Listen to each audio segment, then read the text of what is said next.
इस वीडियो में हम नज़म दर्स अमल की पढ़ाई करेंगे। दर्स का मतलब होता है सबक, अमल करने का सबक यानी अमल कैसे किया जाए। इस नज़म के शायर का नाम है सादत नज़ीर। उठो कदम कदम से मिलाते चले चलो, सब मिल के एक राह बनाते चले चलो, मंजिल की धुन में झूमते गाते चले चलो, हर मरहले को सहल बनाते चले चलो। धुन का मतलब शौक या लगन होता है और सहल आसान। पहले दो मिसरों में देखिए, कदम कदम से और एक राह, इसका मतलब एक जैसा होता है यानी एक साथ चलें, कदम से कदम मिलाकर चलें, एक रास्ते पर चलें। जब सब मिलकर एक ही रास्ते पर चलते जाएंगे तो मंजिल हासिल करेंगे। मंजिल की धुन यानी मंजिल के शौक के लिए, मंजिल को हासिल करने की जो लगन होती है उसके लिए आगे बढ़ते चले जाएं। और जब सब इकट्ठे एक मंजिल की तलाश में बढ़ते हैं तो फिर हर मरहला आसान होता चला जाता है।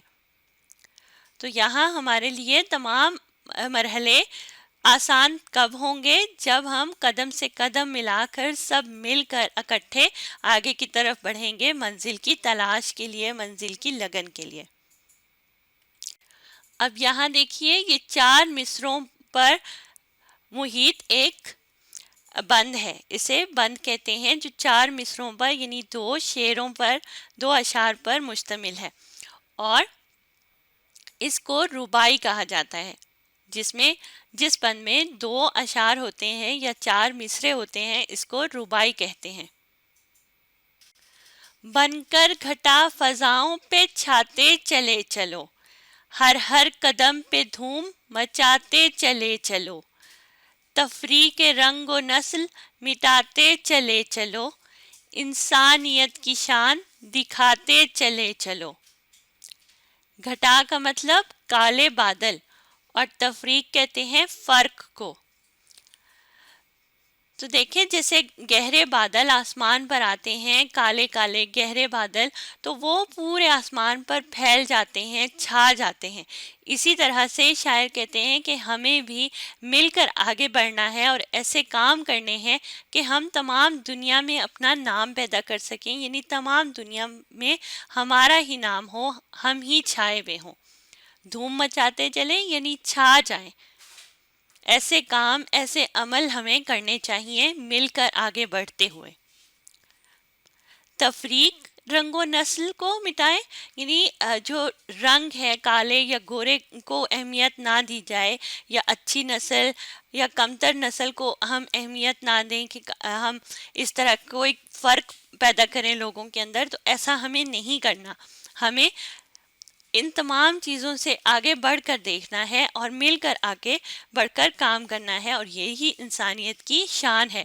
हमें एक इंसान की शान बन करके दिखानी है, यानी हमें कोई भी तफरीक रंग की या नस्ल की नहीं दिखानी, उसको अहमियत नहीं देनी। तभी हम आगे बढ़ सकते हैं मिलकर और अपनी मंजिल को पा सकते हैं, जैसे हमने ऊपर के बंद में पढ़ा था। आगे बढ़ो रुको ना किसी राह गुजार पर, हर दम सफ़र का लुत्फ उठाते चले चलो, मायूसियों में छेड़ दो नगमे उम्मीद के, तारीखियों में जूत जगाते चले चलो।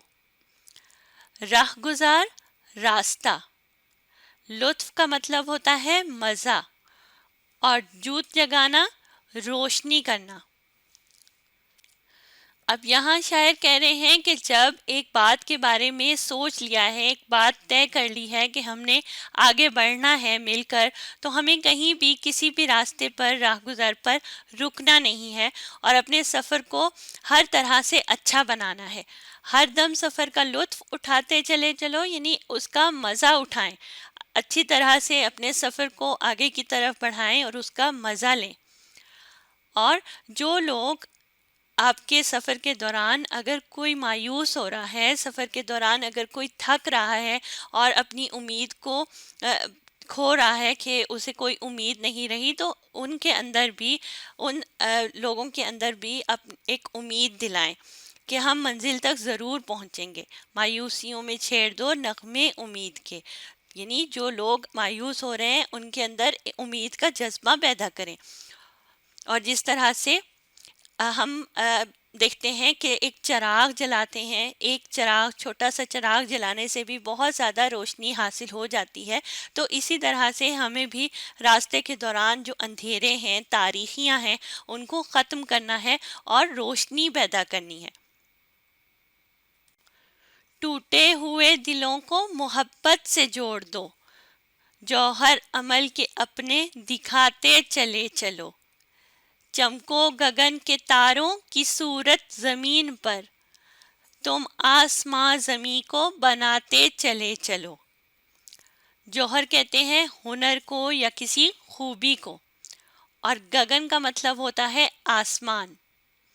اب یہاں بات ہو رہی ہے ٹوٹے ہوئے دلوں کی، تو جیسے ہمیں معلوم ہے کہ ٹوٹے ہوئے دلوں کو جوڑنا ایک نیکی کا کام ہے، تو اسی طرح ہمیں بھی ٹوٹے ہوئے دلوں کو جوڑنا ہے اور ان میں محبت پیدا کرنی ہے، اور اپنے ہر عمل سے ہمیں یہ دکھانا ہے دنیا والوں کو کہ ہمارے اندر بہت سے ہنر ہیں یا بہت سی خوبیاں ہیں، جن کو استعمال میں لاتے ہوئے ہم آگے بڑھتے ہوئے لوگوں کے اندر محبت پیدا کریں گے، ٹوٹے دلوں کو جوڑیں گے۔ اب آگے دیکھیے، چمکو گگن کے تاروں کی، یعنی جس طرح سے آسمان پر ستارے چمکتے ہیں اور ہمیں زمین سے وہ چمکتے ہوئے نظر آتے ہیں، تو ہمیں بھی اس زمین پر انہی تاروں کی طرح، جیسے تارے آسمان پر چمک رہے ہیں، ہمیں زمین پر چمکنا ہے، اور اس زمین کو بھی آسمان کی طرح روشن چمکدار بنانا ہے۔ پت جھڑ کی رت میں پھول کھلانا کمال ہے، پت جھڑ کی رت میں پھول کھلاتے چلے چلو، بدلے خزاں نظیر چمن میں بہار سے، وہ گیت زندگی کے سناتے چلے چلو۔ پت جھڑ خزاں کے موسم کو کہتے ہیں، اور رت کا مطلب ہوتا ہے موسم، چمن کہتے ہیں باغ کو۔ اب یہاں آپ اس بند میں دیکھیے، شاعر نے ایک بہت بڑی بات کی ہے۔ شاعر نے کہا کہ خزاں کے موسم میں پھول کھلانا ایک بہت بڑی بات ہے، اور ایسی بات جو بظاہر ہمیں ناممکن لگ رہی ہوتی ہے، تو شاعر کہتے ہیں ہمیں ایسا کام کرنا ہے، اپنے عمل سے اس طرح سے آگے بڑھنا ہے کہ ہر طرف خزاں کے موسم میں بھی پھول کھلنے شروع ہو جائیں، یعنی ہم نے ناممکن کو بھی ممکن بنا کر دکھانا ہے، اور ایسے کام کرنے ہیں کہ چمن، یہاں پہ چمن کا مطلب تو باغ ہے، لیکن شاعر نے اسے دنیا کے ساتھ ملایا، کہ جیسے ایک دنیا ہے، دنیا میں خزاں کے موسم میں بھی ہم نے بہار کا موسم کھلانا ہے، یعنی ایسے عمل کرنے ہیں، ایسے کام کرنے ہیں کہ ہمیں اس دنیا میں، اس زندگی میں ہر طرف بہار ہی بہار نظر آئے۔ وہ گیت زندگی کے سناتے چلے چلو، یعنی ایسے عمل کرو، ایسے کام کرو۔ تو یہاں آخر میں ایک نام لکھا ہے سعادت نذیر، یہ اس نظم کے شاعر کا نام ہے، اور نذیر کے اوپر ایک علامت لگی ہے، اس علامت کو کہتے ہیں تخلص، اور اس نظم کے آخری شعر میں بھی نذیر کا لفظ استعمال ہوا۔ تو شاعر اپنے شاعری کے دوران ایک چھوٹا سا نام استعمال کرتے ہیں جس کو تخلص کہتے ہیں، جیسے اس آخری شعر میں بھی نذیر کا لفظ تخلص یہاں استعمال کیا گیا ہے۔ اب آپ دیکھیے یہاں نظم میں شروع کے چند جو اشعار ہیں، پہلے دو اشعار، اس کے چاروں مصروں میں ہمیں ملا چلے چلو۔ چاروں مصروں میں آپ دیکھیے چلے چلو بار بار آ رہا ہے، اور آگے بھی نظم میں آپ دیکھ سکتے ہیں کہ چلے چلو ہر شعر کے دوسرے مصرے میں بار بار آ رہا ہے۔ اسے کہتے ہیں ردیف، جو الفاظ بار بار شعر میں آ رہے ہوتے ہیں، شعر کے دوسرے مصرے میں آ رہے ہوتے ہیں، اسے ردیف کہا جاتا ہے۔ اسی طرح ردیف سے پہلے کے الفاظ آپ دیکھیے، ملاتے، बनाते, फिर है गाते और चौथा लफ्ज़ है बनाते। ये अल्फाज मिलती जुलती आवाज़ वाले अल्फाज हैं, मिलाते, बनाते, गाते, बनाते। ये मिलती जुलती आवाज़ वाले अल्फाज हैं, इन्हें हम काफ़िया अल्फाज कहते हैं। अब आप नज़म में आगे भी देखें कि हम काफ़िया अल्फाज कौन से हैं और रदीफ कहाँ कहाँ आ रहा है। अब आपने इस वीडियो को दोबारा देखना है और साथ साथ पढ़ने और समझने की कोशिश करनी है।